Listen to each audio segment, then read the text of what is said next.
थोड़ी सी आवाज लगल बा, क्षमा चाहो। ठीक बा। हर की लिखता पाती दर्द,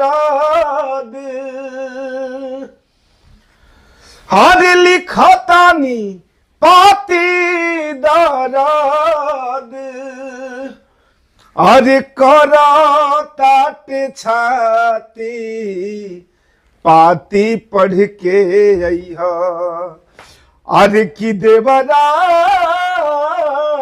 बाबरी खूर फाती पाती पढ़ के अइहा, हो देवरा बा बड़ी खूर फाती पाती पढ़ के अइहा। अच्छा, अभी तक मोहन राठौर जी तो बहुत गाना गईले, सबसे दिल के करीब आज तक जोन गाना गईले बड़े कौन बाटे? गाना देखिए हमार तक गाना बहुत सारा अभी आटा साने गईलू रिमिक्स गाना जोन रहे ओके हम उमा के पार्ट निकाल के जोन बगल वाली जान मारे ले तमाम गीत हमारा ही न्यू वर्जन में के गवनी तो हराइल की खाए रोटी भात के ये सब गाना हमार और बहुत सारा गाना बाटे। दिल के करीब वाली बात कहनी है तो दिल के करीब हमारे वो पूर्वी गाना गौले रहनी, पूर्वी बहुत ही फेवरेट सॉन्ग बाटे। थोड़ी सी आवाज लगल बा, क्षमा चाहो। हर की लिखता पाती दर्द, हर लिखता पाती दर्द, अरे करा ताट छाती पाती पढ़ के अइहा, अरे की देवरा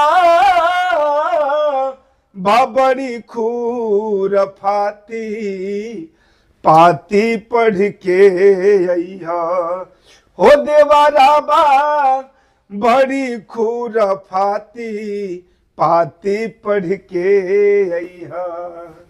ये गाना तो ये होला असली भोजपुरी गायकी जौना में कुछ मैसेज भी बा। देखिए अश्लीलता से काफ़ी दूर मोहन भाई बाड़े, अभी हम कैसे बताए वो सब है तो देखते हो कब। अच्छा, इंडस्ट्री में प्रवेश कर चुकल बड़ मोहन भाई, तो गुटबाजी लॉबिंग नजर आवेला का? हाँ आवेला, बहुत आवेला और चलत भी बा, लेकिन वो गुटबाजी भी देखिए अभी कितना दिन तक चली, खत्म। पहले बीच में तो बहुत ज्यादा रहे, अभी सब लोग सीखता कासे कि वो लोग के भी समझ में आवता कि भाई जो चीज नेचुरल बाटे ओके बढ़ावा ना मिली तो वो खत्म हो जाई। ठीक है, कहे का मतलब हमारी बाकी जैसे हम एगो गाना गावता नहीं, वो गाना हिट होता था 10 लोग पीछे लग जाता, घूमे लगा था। अब उहे फिर 4 गाना बनावत ना तो 4 गाना चलत नहीं किए तो टेंशन हो जाता, पूरे टीम में टेंशन हो जाता ना, तो वो टीम फिर टूटे लगेला। तो ऐसे बढ़िया कि हम अकेले अपन मजबूती से अपने काम के करत रही, हालात संगत में भी 10 लोग रहेला साथे तो तनी से एगो बल रहेला। तो गुटबाजी कुछ लोग करेला, कुछ लोग करेला भोजपुरी में, तो ओकरा से कोनो असर होके वाला नहीं के होके।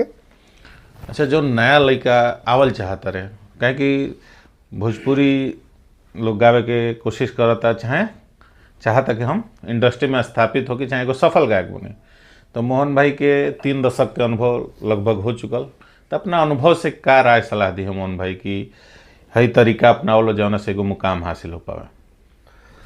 हाँ बात सही है, मुकाम हासिल देखिए आजकल सोशल के बड़ा ही देखते हैं, रील बा, ट्विटर बा, का बा, इंस्टाग्राम बा, फेसबुक बा, पेज बा, सब कुछ बाटे, लेकिन वही में अपने विधा के अपने चीज के जो उनकी हमके भोजपुरी में अगर आगे बढ़े के बाद तो अपने भोजपुरी के ऐसा चीज हम तैयार करके रखें, कम से कम 20 ठे 25 ठे 50 ठे 100 ठे गाना, ताकि हमके कोई कभी भी हम गईनी कहीं कुछ अच्छा भइल, ऑडिशन भइल चाहे कुछ भी भइल, तो ओके हम प्रॉपर अपने साधना के मजबूत बना के ओके हम परोस सकत है सामने जे भी हमके। तो कहे के मतलब ये हमार बा कि जितने नए लड़के हमारे भाई हैं जो भी सीख रहे हैं, सीखने को तो हम लोग भी सीख रहे हैं, ठीक है, तो वो चीज के रियाज बहुत जरूरी बाटे, हारमोनियम पे गाना के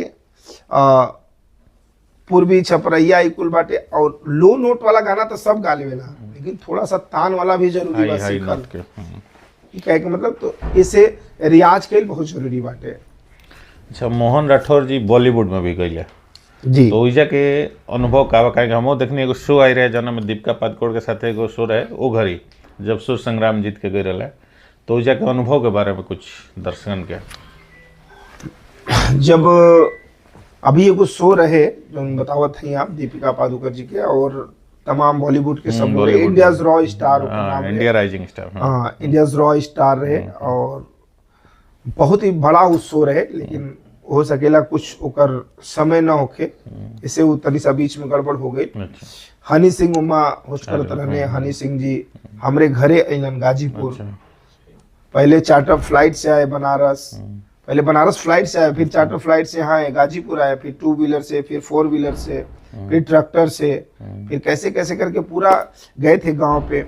और वहाँ गए तो मतलब अब एक इतना टीआरपी था अपने यूपी बिहार का कि सब लोग देखलस कि यार ये भोजपुरी गावे वाला इतना आगे जाता।